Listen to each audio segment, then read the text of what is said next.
Bago nga tayo magsimula ay isang malaking shoutout kay Giancarlo Caguyat, Edson Nosde, Nel Herbito, Ronald Verbosidad, Chodoro Alonso, Mario Martir, Jamie Amadar.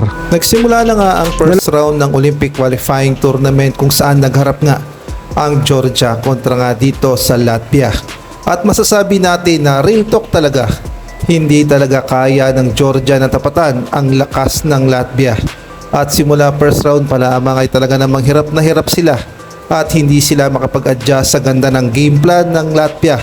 At gayon na rin yung mga tira sa labas ay hindi nga nila napaghandaan. Kaya naman ang ending ay panalo ang Latvia at tinambakan lamang ang Georgia.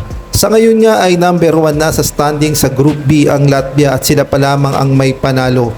At natapos nga ang laban kontra Georgia sa final score 55-83. Kaya naman hindi mo talaga masisisi yung iba na nagsasabi na mananalo ba talaga ang Gilas Pilipinas sa lakas ng Latvia? Samantalang scouted naman kay Coach Tim Cone at gayon na rin sa mga Gilas players ang naging laban ng Latvia kontra nga sa Georgia. Maganda nga na pinapanood ng mga Gilas players at gayon na rin ni Coach Tim Cone ang laban upang analysin nila ng maayos yung kahinaan at ang posibleng gawin nilang adjustment kapag nga nakaharap nila ang Latvia at ang Georgia. At sabihin na natin na malaki ang tsansa ng Gilas Pilipinas na manalo dito sa Georgia. Dahil nga sa ipinakita nilang performance kontra nga sa Latvia ay masasabi nating match na match lang ang lakas ng Georgia sa Gilas Pilipinas. Kaya naman tignan natin kung masilat ng Gilas Pilipinas itong Georgia dahil kailangan lang natin ng isang panalo upang umusad tayo sa second round. At kahit nga ang FIBA ay mukhang china-challenge itong si Coach Tim Cone kung kakayanin niya bang muling ipasok ang Pilipinas sa Olympics sa basketball matapos tayong mapako ng 50 years.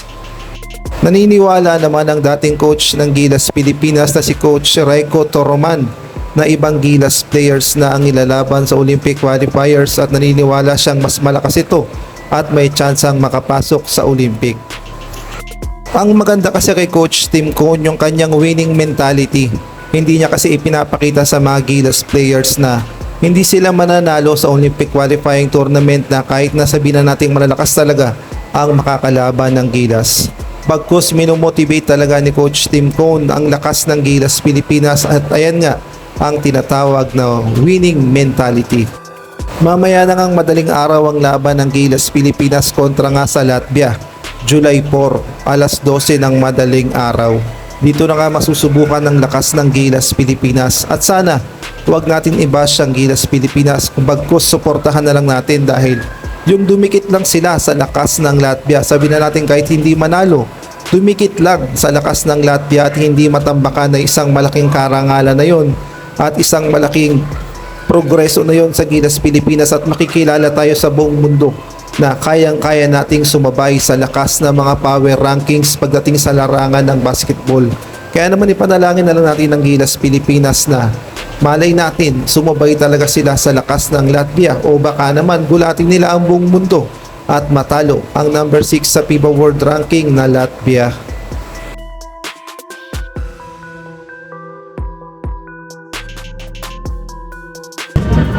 To win a game, we're here to win a tournament. Okay, we're in the whole thing.